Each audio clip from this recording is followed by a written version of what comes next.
কিন্তু এদের যে আচরণ, তারপরে আমাদের স্পিচ পাঠাতে বলেছিল 7 দিন আগে, রিটেন স্পিচ, তারপরে বাজেট হয়েছে।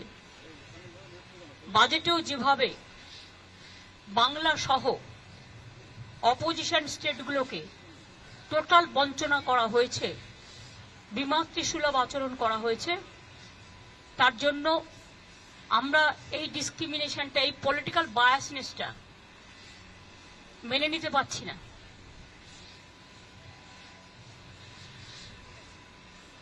এবং তারপর থেকেও যে attitude from minister two BJP party, এমনকি বাংলাকে ভাগ করার চক্রান্ত, একদিকে হচ্ছে ইকোনমিক ব্লকেড, অন্যদিকে হচ্ছে জিওগ্রাফিক্যালি ব্লকেড, পলিটিক্যাল ব্লকেড, এবং বিভিন্ন দিক দিয়ে ঘিরে টুকরো টুকরো করে দেওয়ার দেশকে যে পরিকল্পনা, এবং মিনিস্টার নিজে parliament is in process, he is making his own statement to divide the Bengal, and now from different sources different party member is giving different type of statement to divide Bihar, to divide Jharkhand, to divide Assam, to divide Bengal.